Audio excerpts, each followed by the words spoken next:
group of folks with informatics background working with her in the group. I've had pleasure meeting with them previously, and also she has worked with SBMI at the Sharp School Project, also working as an adjunct faculty member at Texas Women's University, where she obtained her PhD in nursing. So she's going to give us a talk, and I talk with her in a casual, manner. Good, good. Thank you. Thank you. Oh, applause to begin with. I told you I like this school. This is good. This is good. Well, thank you for having me today. So I've been associated with the school or around the school for some time, and I was trying to think now. I've known Dean Zhang for, I think, almost 20 years now. back when I was young and skinny, anyway, is when I first met him. And he kind of got me hooked on Bayesian networks. And then I've just, and Todd Johnson actually at the same time. And then they were both very instrumental in my career. So I thought I'd talk for you today. I thought what might be interesting, I'll talk to you a little bit how I started out and got interested in informatics. And then a little bit about what's been happening with quality metrics in healthcare systems, because that's my most recent experience as Chief Quality Officer, and then ended up with kind of where I see informatics needing some help so that you can be really successful once you stop your program here. How many people are students here? Master's students? PhD students? Yes. And everybody else is kind of working here, or graduate assistants, that sort of thing. Good, good. You're a pillar of the community here.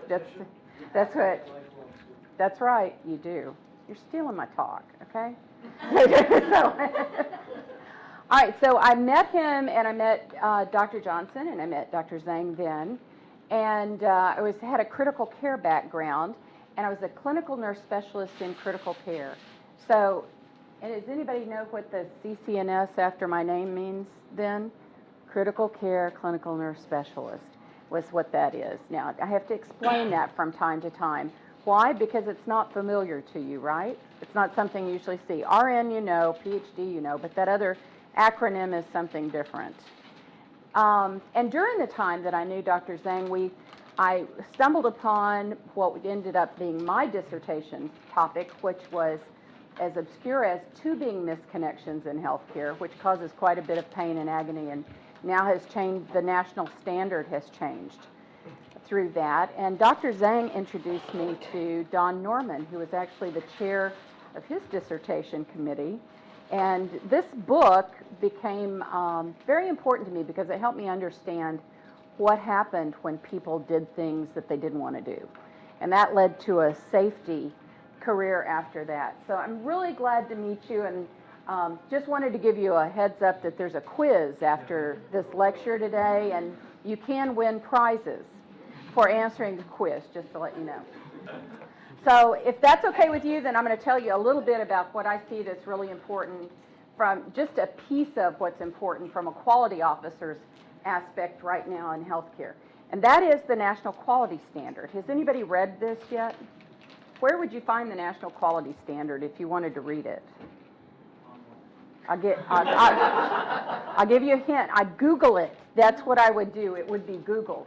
So the National Quality Standard was set up about the time the Affordable Care Act came along in 2011, and it's a nationwide effort to move healthcare to a better place, right? And we know there's multiple arms of that.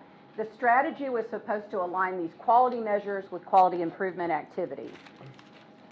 So the master plan then again is to get everybody in the healthcare sector together, to move us forward with electronic data, to make the data easier to get to make it able to analyze. So we're going to figure out what's going on with healthcare, and everybody's going to get better patient care. There's 6 priorities around the National Quality Standard that guide those efforts, and I'm going to just kind of look at those real quick. The important thing for you to think about, though, is they were thinking about levers. So what do you think about a lever? What does a lever do? A lever lifts something heavy, and what they said was there was 9 levers that they were going to be able to push on that was going to make this massive effort happen, so now we're going to have better health care. And we all agree that there needs to be better health care, right? So the first one was measurement and feedback. We were going to start doing better measurement, and we were going to give better feedback on what's going on in healthcare. The second was a big emphasis in public reporting. Remember that, because it's getting ready to get very personal for you in Texas about public reporting. That we were going to be able to publicly report the trends, what was happening in the healthcare institutions, things that we didn't necessarily look at before. We're going to have learning and technical assistance. How does that pertain to this school? Learning and technical. Do we have programs here at the school that has something to do with that? You have one of the major programs here. You've had ONC training grants here, as well as the Sharp C program at this school. So this, again, is the learning and technical part to bring the industry forward. They're also going to move into certification, accreditation, and regulation. Regulation is probably something that you don't talk about a lot, I would think. Anybody here really interested in regulation? It's fascinating. If you want to go to sleep, then just pull out the regulatory manuals. But it's important for you to know that, because it's going to impact you every day of your life in this industry. Regulation will. Good or bad, not going to say, but you will be impacted by regulation. They also said that consumer incentives were another one, and benefit designs, and the big one was payment. And that's really when you start getting healthcare's attention, is when you start talking about how that's going to influence the resources that go into it, as well as our health information technology. The other piece of it was innovation and diffusion. Are there things that are happening at the school around innovation and diffusion? Every single day. You made a very wise choice coming here, because school has had major federal grants and has been involved. Many of the people that are researchers here and instructors here have a foot in some national strategy around innovation and diffusion. And workforce development, and that's where you are as a student, right? Workforce development. So in a quality officer role, and when I was looking at it, I focused a lot of my efforts around what comes in play for reform law elements around provider accountability. So when they talk about provider accountability, who are they talking about? The provider of the healthcare services, right? Either the hospital, the physician, anybody that gets paid for these services around provider accountability. So I thought what I'd bring to you is just a snapshot of 3 of those. The first one being value-based purchasing. Does everybody know about value-based purchasing already? Besides you. Besides you. Besides you. And readmission penalties and healthcare acquired condition penalties. Okay. So let me talk about it a little bit from a different standpoint. All of those roll up into pay for performance. So that means from now on, it's not going to make any difference if I have 100 patients coming through. It's going to make a difference as how many of those 100 patients got the right amount of care, got the right care at the right time. That's how I'm going to get paid. And I'm not going to get paid if they don't get that. So there's a carrot, what we call a carrot, meaning if you ever see donkeys and they've got a carrot out in front of them, they keep walking. There's these carrots that we keep trying to get people to do the right thing, and then there's a stick. If you don't do it right, I'm going to whack you one with my stick for doing that. But the way I'm going to whack you is going to be in your financial ability as a healthcare system. So let me talk a couple about just a few of those. Let's start with value-based purchasing. So how many people know about value-based purchasing? Okay, so what this program is, and you as informatics professionals need to know this. This is so wrapped up in the data, and this is going to be wrapped up in the data in the future, and people are going to need you because you've got to understand this and you've got to be able to get this data. What value-based purchasing does is it changes the way we pay hospitals based on their performance. We call this in some circles, we call this a Robin Hood program. So what we're going to do in value-based purchasing is we're going to say, here's all these people and here's their quality metrics, okay? Say it's a scale of 1 to 10. Some of them are doing 10s, they're doing everything right. Some of them are doing 1s. We're going to take back some of their money and we're going to put it in a pool. And if you're doing really well, we're going to give you a big pot of that money. But if you're not, you just lose your money. So for CMS, this is a great program because it doesn't cost them anything. We're already collecting this data. CMS already gets it. All they do is they calculate it up and they distribute it based on who's doing well and who's doing poorly. So there's a tipping point there where if you're overproducing, you're going to even win money back. So if I'm in the neighborhood, say I'm St. Luke's Methodist or Memorial Hermann, and Methodist does poorly, they lose all their money. Well, Memorial Hermann does great, they give them Methodist money. So they actually make money on value-based purchasing. Kind of sounds like a good idea, doesn't it? From a CMS standpoint, from a business standpoint, they don't have to do much except look at data that's already there. Well, they started the program back in January 2011, and this is where it gets interesting for people that are interested in electronic capture of data. They started off with two elements. They looked at patient satisfaction that is collected by a survey that goes out to patients about how satisfied with their care. So they looked at thresholds there around how you feel about communication with your doctor, communication with your nurse, how clean you think the room is, or if the room was quiet at night, you could sleep while you're in the hospital. So if I had a good experience there and I was treated well, I might score everybody high, right? And I'd get great satisfaction scores. So that was one element of it. It was 30% of a 1% withhold from your Medicare reimbursement. So they took 1% out and put it in that pot. The second part of it was core clinical measures.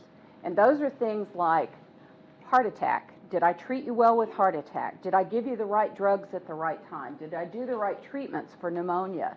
Did I treat you the right way for heart failure? All of that was around 1%. Well, that one's over. It ended in March of 2012, but it impacted the reimbursement for the hospital for 2013. So 1% of a couple $1 million, is that a big deal? It would be for me, but that's not so much, right? So that was round one. But then round two came along.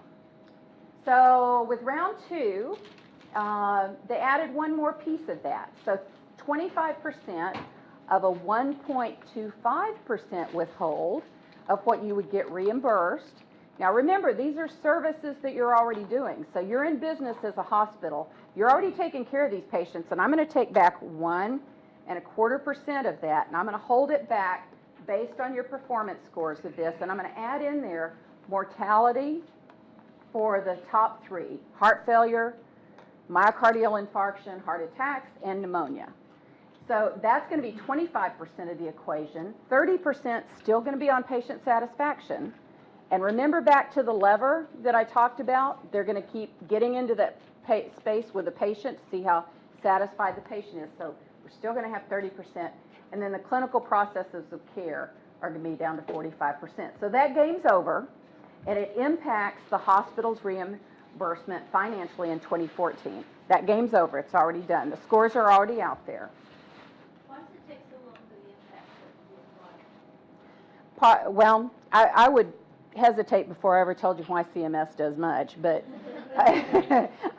but it's probably got to do with the calculations, because most of these are abstracted measures. When you get down to core measures and you get to some of the efficiencies, and there's a great delay, because there's about a 90-day in between abstraction, you would agree, and then they have to bring it in, and then they go back and they validate a percentage of it, and they go forward like that. So all of these things take a long time. The financial side of it for reimbursement for Medicare and Medicaid and all that is also delayed.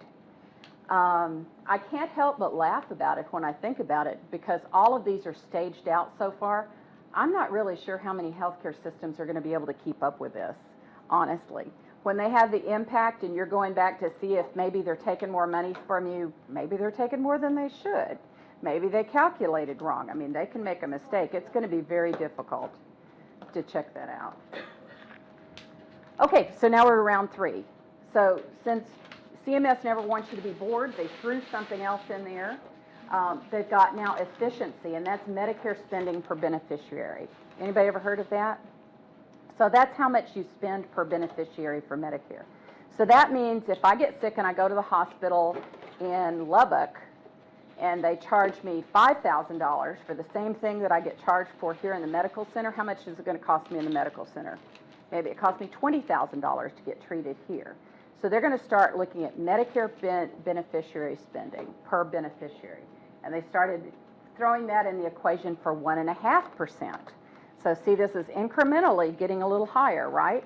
This is a CMS demonstration project. So they're going to keep anteing it up and putting a few more measures in this.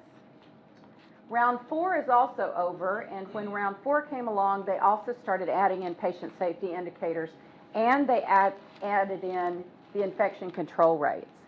Now, infection control was a very interesting thing to do when they did that, because they came up with what's called a standardized infection ratio, and they started triaging that based on your hospital population. How easy is it to get information about the demographics of a patient in a healthcare system and their acuity? You guys are informatics people. Depends on who you are. Huh? How easy it is to get depends on who you are. Does it depend on the system too? Yes, and how you relate to that system, and whether the system likes you. Okay. And how about acuity? Is it really easy for me to tell what the acuity is of my patients then? No. Exactly. So standardized infection ratios are based on acuity, and much of that data is lost when a patient comes in. That means if, say, a physician's rounding and forgets to put down that this patient is also immunocompromised, now we have a patient that looks like they're very healthy. And so that's going to skew my infection ratio, and that means that I shouldn't have that many infections in there. So now all of this is starting to juggle in a very public way, because these are publicly reported. So that means people like my mother, who's a retired accountant from oil and gas and knows numbers, but nothing about healthcare, is going to look on there and say, what's wrong with that number? What's up with you people? You've got too many infections. And it's all day long, I can go to the chief financial officer and say, look, it had to do with the system. I couldn't get the data out, and that's why that got reported. All right, so now we're going to round 5. And we're in round 5 now and currently performing. And again, they've increased the reporting mechanisms. So you've got patient safety indicators from AHRQ, you've got infection ratios, you've also got outcomes, efficiency, still patient satisfaction, and we've added in core measures. And now they're taking out 2%. And that's going to impact you financially in 2017. So they've staged this out over time. So is that a big deal, you think? I mean, if you're, let's all pretend we're chief financial officers of big healthcare systems. 2%? Starting to kind of be a big percent, isn't it? A huge deal. Starting to be a really big deal. Huge deal. Okay. So how big? Huge deal. That's our margin. We're talking real money here. Now we're talking big money, okay? And it's staged out. So you're paying the price today of what you did 4 years ago. And are you making more money than you did 4 years ago, or are you making less? You're making less. Go like this. I'm making less because the margin's shrinking, and now I'm taking another big bite out of it. The other piece that's taken a bite out of it is hospital-acquired conditions. So along that time, we were also required to report to NHSN and by way of CDC, et cetera, and lots of electronic reporting where infections were. In an effort to keep down infections, CMS says we're going to penalize those who are in the lowest 25th percentile, and we're going to reduce it another 1%. What? Another 1%? Now the CFO is really getting upset about it. Chief Financial Officer, you got 2% on the line with value-based purchasing, and then on top of that, they're double counting. Remember, I said in value-based purchasing, round 5, here's infection rates, and they're going to penalize me there. Now look, they're penalizing me on top of that, and they're going to count them again. So they're double counting it. So safety and acquired conditions started to be a big deal. The domains came out of AHRQ. They started looking at how many pneumothorax you had, how many pressure ulcers you had.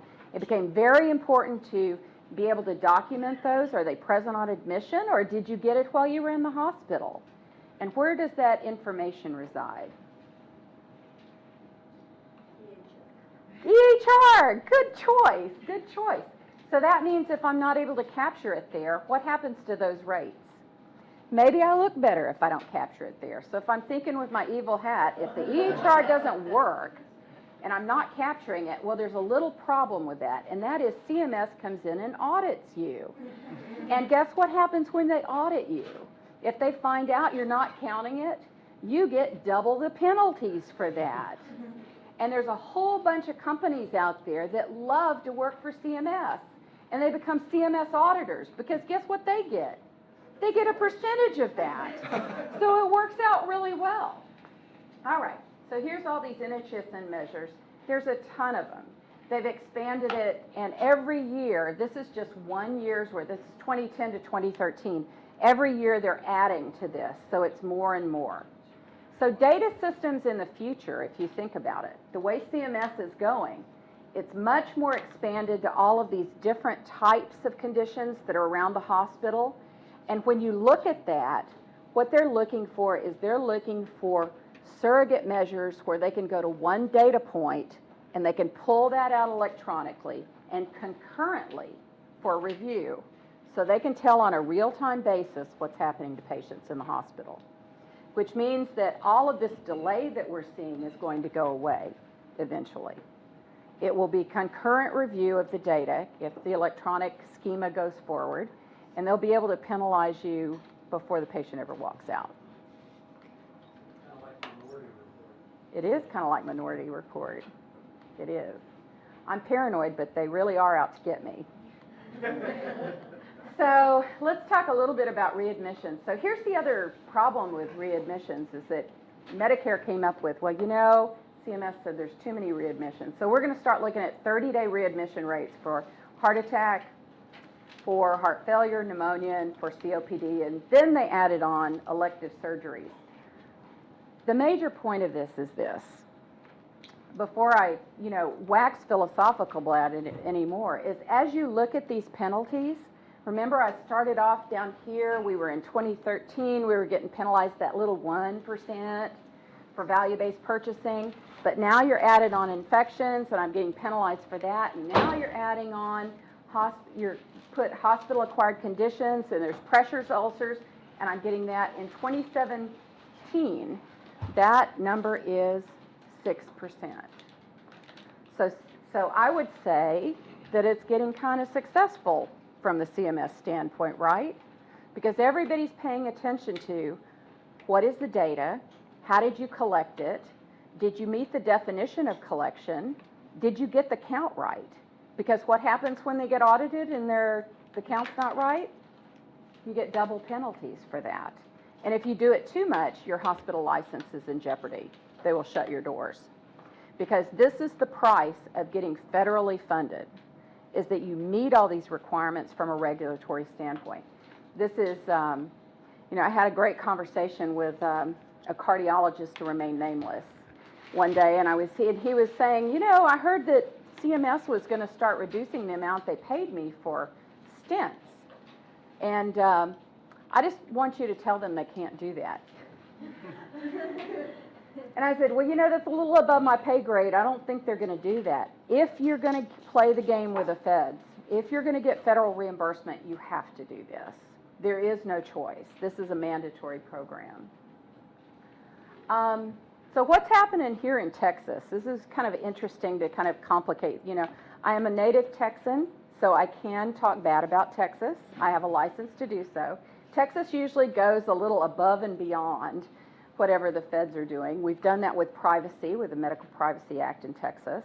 We also did it with healthcare acquired conditions. How many people know about mandatory reporting of healthcare acquired conditions in Texas? Neither does anybody else, by the way. This actually, I don't know which senator did this. I need to look it up, because it was no doubt somebody who was really mad at the healthcare system.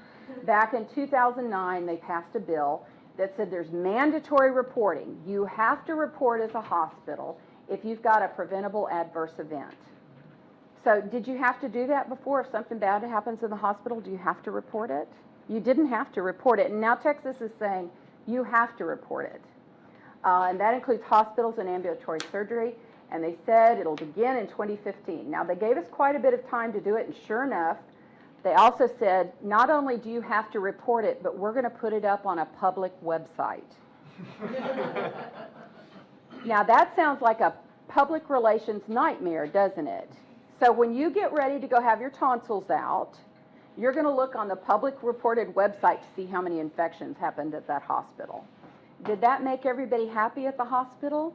No, because they're trying to do the right thing, and certainly people like my mom don't understand that you can get an infection. So if she sees one, she's not going to that hospital. She's going to say, forget it, I'm not going there. So this is a public relations nightmare. So it's put through in the Texas Administrative Code, and they took the list from the National Quality Forum. So this is a partial list of things that are important for them to report. So surgical or invasive procedure events. That means if you leave a surgical sponge in, you have to publicly report it to this database that's going to be available on their website. Not a good thing. Patient protection events, that means if somebody runs off or commits suicide in the hospital, you have to report it. And now all this is going to be publicly available. The reporting began on January 1, and I was actually looking, the website should be coming up any day now. They've had a little trouble with the database on it, and this is what it'll include. I put here Tier 1 because we're still, and I'm on the committee at the Texas Department of Health to look at this. They put it in the committee that usually looks at healthcare-acquired infections. Not a lot of safety people there, but they're going to go ahead and go up with reporting it, and we'll see what the fallout is. Has anybody ever looked at what happens with this with California? Anybody ever seen that? Oh, get out Google. Get out Google and look at it because it's very interesting. What's the next step?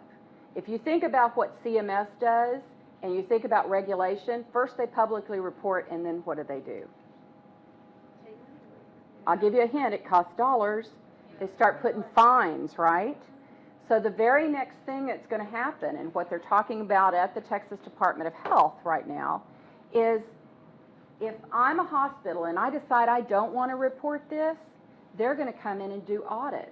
And where they're going to start looking is they're going to start looking at, do you have incident reporting systems in your hospital? Has somebody reported it through an incident reporting system? So that means that the Department of Health can knock on the door, come in, and ask to see all your incident reports. And if you've got one of those in there and you've got a sponge left in a surgery and you didn't report it, shame on you, and now you're going to get doubling of the fines again. So it's interesting when you look at that, everything starts with some of the research that's actually been done in places like this school, where you look at, oh, well, we could grab data there. We could grab data and we could figure that out. And then CMS says, well, that sounds like a great idea. And in fact, we're spending too much on healthcare, so let's put this program together where we grab that data, we're going to look at it, and maybe we're going to find somebody for it. And then the regulatory kind of follows after that. That's usually the last in the line. Regulatory comes behind and says, well, there's data there, and you should be doing this because we told you to, and it's in the state law, but you're not doing this, so let's slap a fine on top of it. So they'll be looking at web-based incident reporting, family complaints, patient complaints, which is a very small number that goes to the Department of Health. Internal complaints, actually there's a larger number of those that go to the Department of Health, where a nurse calls or a physician calls and says, hey, this happens and I want to tell somebody about it. They'll also look at external complaints. They'll look at if Joint Commission has come in. Now, Joint Commission is going to come in and look at these systems and see if you did it too. And if Joint Commission finds it, what do? Everybody's scared of Joint Commission, right? They're going to come in and they're going to go, oh, you've got a nonconformity and you've got to fix this. So they're going to look at all of those kind of things, mortality screening processes and coded events, and eventually they're going to get it concurrently out of the electronic system. That is just around the corner. So you'll be glad to know, with all this going on, that CMS did a report card on themselves. So they graded themselves on their program, and what they said is they got an A. So that's what happens when you have somebody grade their own test, right? Is they always get an A on that. And they got an A in March of 2015. They had an impact report come out this year, and they said that this national quality standard, that they got this down. that this is working out really well for them, that the quality data, they believe signal improvement. Yes, no. Do we always believe what the data says? No, because we know where the data comes from, right? And as scientists in this field, we look at, did we really count what we thought we were counting, or is this something wrong with this system? So CMS says that the impact is far beyond the Medicare population, that they're actually changing the health in the United States. That's what happens when you grade your own test. And that the surgical and heart procedures are saving lives and averting infections. Well, yay for CMS for their report. But I would say there's another fallout that starts happening with this that we really haven't measured yet. And that is what happens when these things start hitting the news. What happens to a hospital's reputation?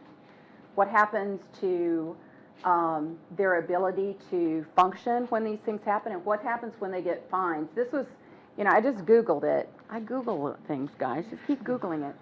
And I saw, here's one report out of California where they had penalties that's $750,000. That's a pretty good chunk of change. And you know what? If I'm an agency that's run by the state, do I have a lot of money in my budget? No.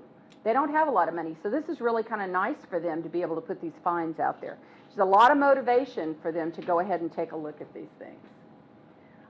We've also seen in the news meaningful use audits. Anybody involved in meaningful use? Meaningful use, have you been audited? Gone through an audit? So CMS came out with a beautiful business model for these audits as well. What they did is they got these companies that like to audit to go in and do audits of meaningful use. And then by doing that, if they find something and there's a fine, they get a portion of that. So we're seeing job losses. We've seen people fired over meaningful use incentives. Little scary, this came out earlier, little scary for me because I was part of meaningful use actually, full disclosure here. But it came out earlier that Texas made a little over $15 million in mistakes for meaningful use incentives. So they paid out a little more than $15 million that they shouldn't have in Medicaid incentives for this year. That starts getting real antsy, right? That's a lot of money for some hospitals when that happens. How did that happen? I say it happened because they didn't use good informatics principles. They thought it automatically happened and automatically was counted, and they didn't look like what was behind it. So it starts to get real personal when you start thinking about you're going to get a bill from the Texas Department of Health that says, oh, by the way, for Medicaid, we said you could have $3 million, and by the way, I think we want $2 million of that back. That's what we call a CLM. Write this down. CLM, career limiting move. When that happens, people get fired when that happens. That doesn't happen lightly. So my message around that is there's emerging these mandatory and regulatory quality reporting. And these are just some of the players that are there. It's CMS, it's Joint Commission, Texas Department of Health. We're going to deal with National Healthcare Safety Network that looks at all of our infections. And guess what? Each one of those has a group of people that's deciding the definition of that data. And it might be different. You may have to report it to one place one way, to one place another way, at a different time, different place. But these are mandatory. And who follows behind all of this are the third-party payers other than the government. So now we're seeing increasingly that we've got Aetna, we've got United Care, all of it, Blue Cross Blue Shield. All of those are starting to say, you know, this pay-for-performance thing, we're kind of liking this. And maybe you ought to start doing this threshold, and we'll do this, and we're going to contract with you, and we're not going to reimburse you if you don't reach these thresholds on heart failure based on this information. So is that exciting for you as informatics professionals? It should be, because you're all over this. This is all about how do you find this data, because we don't have enough people to go out there and manually collect this. We just don't. That's not going to happen, and it's not cost effective. So this is going to have to come out of the electronic systems. Eventually it will. And I'll leave these slides, but I threw in a couple of references here so you can go back and look at some of these things in AHRQ and such and see. Because I would say informatics is going to save the day.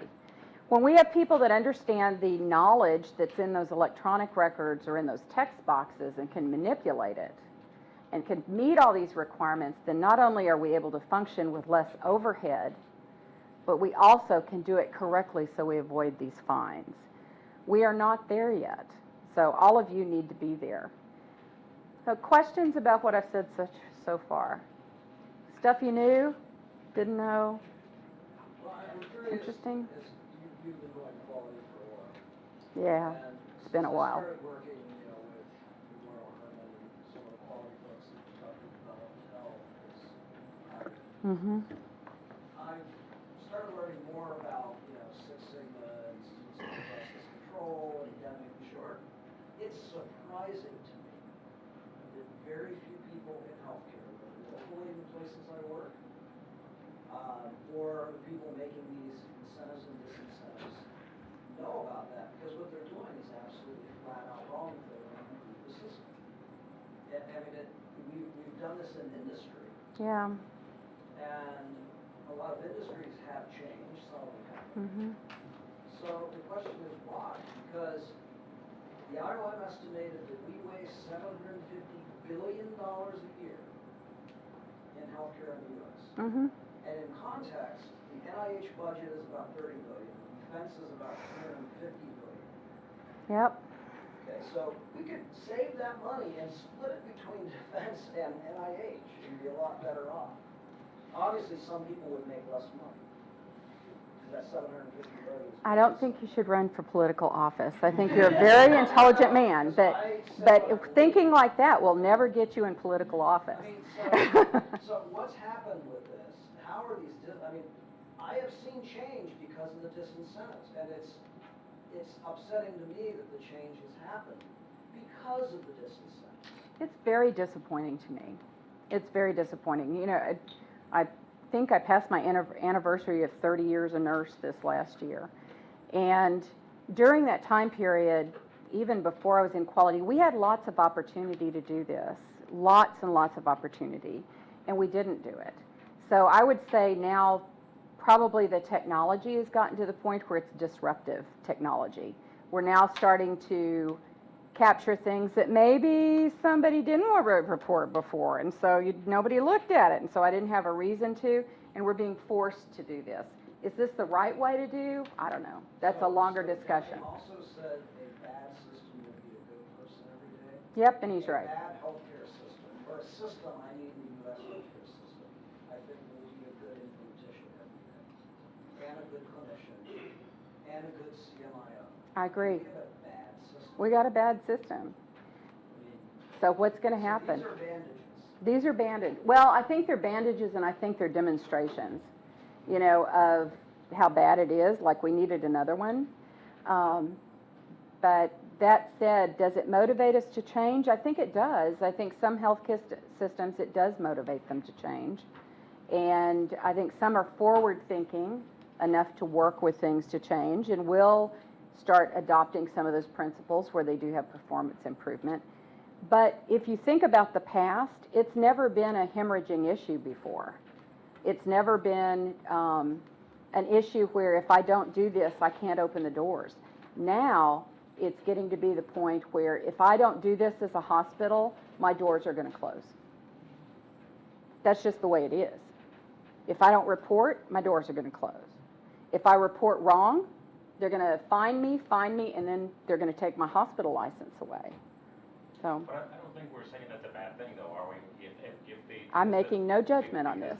I've been taking yoga. Yeah. And I'm in a cool place. Because actually the system has an opportunity to perform, so. And maybe some people needed the attention, to get their attention. Hey, look. Our history in this country has really been that people don't actually do things just because you ask them nicely. That's true. So, unfortunately, the incentives or whatever we want to call it are really necessary to motivate people to do certain things. I would agree. Think about any policy we have in this country, it was put in place not because somebody did something nice, but because we're protecting ourselves from. And and we are well-meaning people. I mean, nobody ever goes into, I really don't think anybody ever goes into this field going, oh, I think I'll let people get infected. What the heck? But It's more that we do have big complex systems, and we don't have people that understand the way they interact with each other. And we have people that buy monitors that throw them on units and say, hey, here's a reminder to go check pain on a patient. Or we do have, as one vendor told me, we run a report every 15 minutes to see if a medication's late, and that's safety. We do have that. So we don't have people that really have the depth of thought around these. But so with that, I'm going to switch a little bit. So I kind of told you where some of the things that are nationally going on and from an operations standpoint of healthcare and what's important about it. But the important thing for you as students, and I'll leave the faculty out of this, and maybe although they may jump in, you never know. The important thing for you is, what are you going to do after you get your education here? You've made a really important decision, and that decision is to go and get a degree. And as someone who was in school for 20 years, I will tell you that's a really big chunk of your life that you're putting into it. So what happens after you get a degree here? How many people want to go out and be a chief quality officer? How many people want to be a chief medical informatics officer? CIO? How many people want a job? Anybody? Okay. That's good to know. It's good to know. So here's the important thing about it. So what I thought I'd do is I'd talk to you a little bit about what I saw and what I see as some of the difficulties you're going to have once you leave this program. And that is, you're going to come out highly educated in informatics, highly educated. You will have a very unique, specialized body of knowledge that is extremely important. But it's going to take more than that for you to be successful in a career. So these are a couple of the things that I think it's going to be important for you to do. And probably the faculty will throw in a couple more in there. So I had a lot of informatics folks that worked with me there. I interacted with a lot. And the first thing I would say is, how many people can tell me what informatics is in this room that are not faculty? Student? You tell me what informatics is?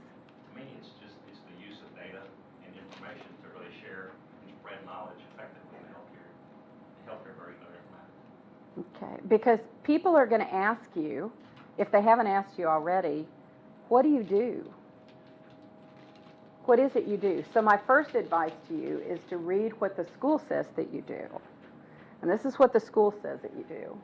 You're interdisciplinary, meaning that there's many people, and there are in this room. There's doctors in this room, there's cognitive psychologists in this room, there are people that have spent all of their career in the laboratory or implementation. It's a very wide interdisciplinary field that studies and pursues the effective uses of data. So knowledge management is a big thing that you can do.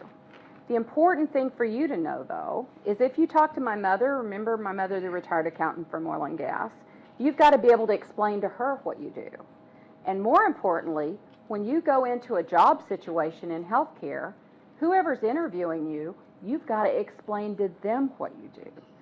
So my first assignment to you would be to be able to explain what you do. That you would, in 2 minutes, be able to say, this is what I do. And I suggest when you look at that you think about it as a value statement. Because I already told you that CMS has taken 6%, right? They're taking that budget down. And so is Aetna and Blue Cross, and healthcare's not got any more money in it. You know, the big days are gone. So what you want to do is walk into an employer and tell them, I'm an informaticist, and this is what I do, and this is where I can bring value to your organization. So the next thing you need to do is develop a professional demeanor, okay? When you walk into any organization you walk into, do you want to look like them or do you want to look unlike them? You want to look like them, and you want to look like them because you want them to like you and them to say, oh, I'll hire that person because you're like we are. So look at the organizations and then decide, you know, what makes me fit in here? Now, if you walk in and you say, well, I know informatics and I'm doing all right, and, you know, I graduated and stuff, are they going to hire you or are they going to hire the person that walks in that's sharply dressed and says, let me tell you how I can bring value. Let me show you how I can help you save money. Which one? It's a no-brainer, right? So come off with a professional demeanor. Second thing is, oh, you can't read that. That says, your previous provider refused to share your electronic medical records, but don't worry, we looked at it online. So be a self-directed learner, and that means you're going to get some incredible information here, and really you work with people that are giants in their field and are known as the people in informatics. But you've also got to do a little research on your own. Look at, if you want to go to an organization and get a job, find out what that organization's doing. Find out a little bit more about it, and then think, what can I do to help what they're already doing? That's really what makes you stand out. The third thing is to be able to communicate. And I don't mean just communicate like we can all talk together. Informatics has a specialized language that not everyone speaks. So if you're going into healthcare, and you walk into a meeting and you've got all the finance people in there, and you start talking to them about database architecture, what are they going to do? Their eyes are going to start rolling back in their heads, and they might have a little seizure activity over that.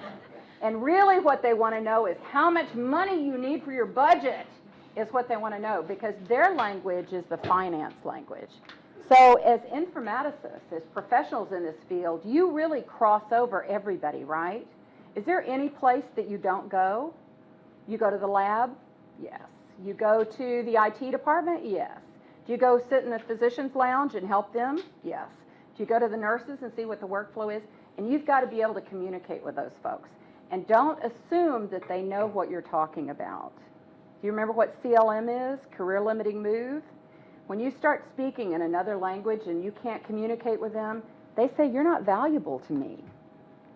You know, because I can't understand what you're saying. I mean, you may be brilliant, and maybe you could save the organization $5 million. But unless you can make them understand that, so you've really got to listen to their language and where they're coming from.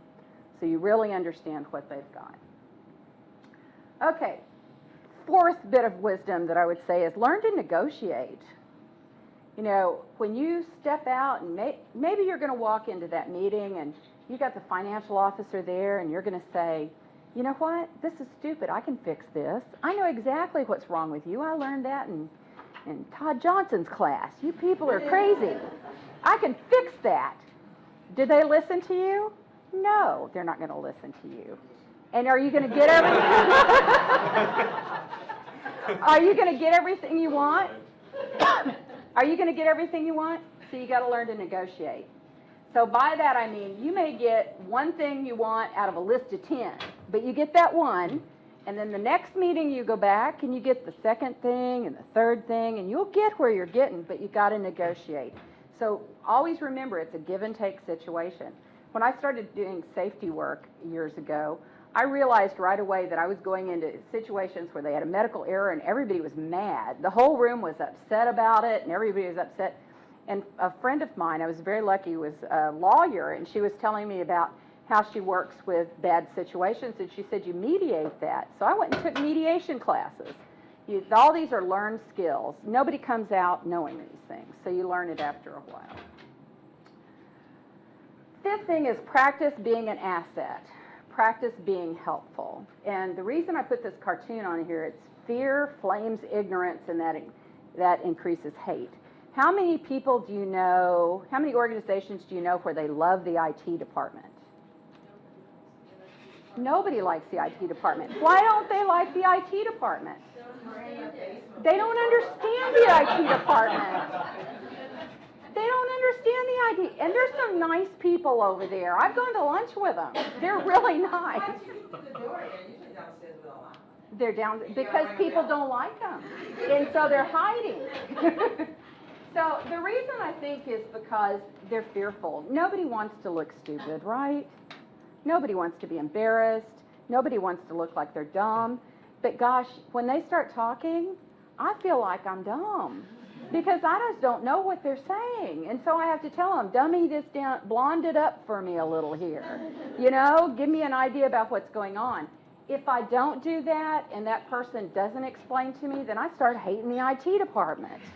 You know, what's wrong with those people? They won't talk to me. Well, and what are they saying? They're saying, I can't stand that Debora Simmons. She won't talk to us.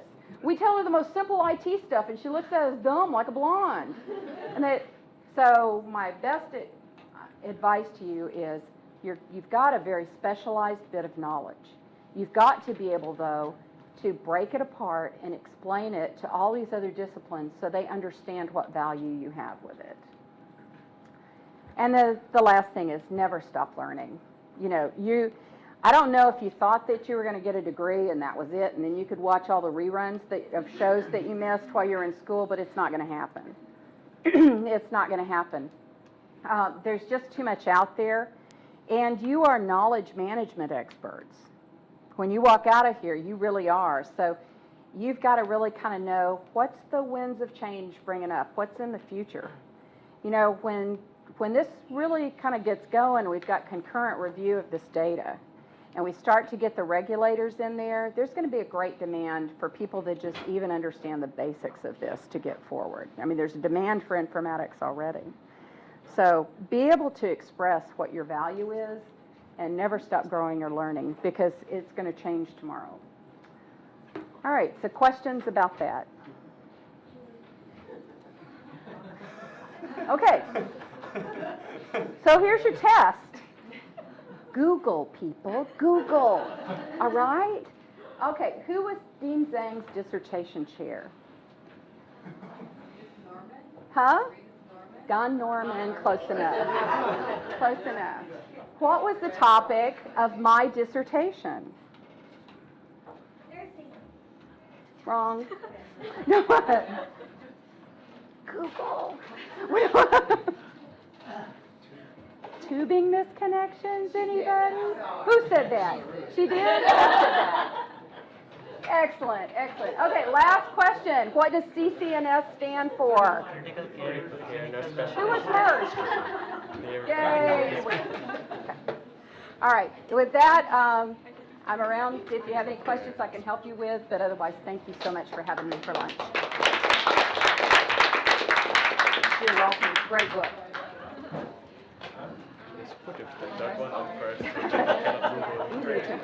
Thank you, sir. I appreciate it.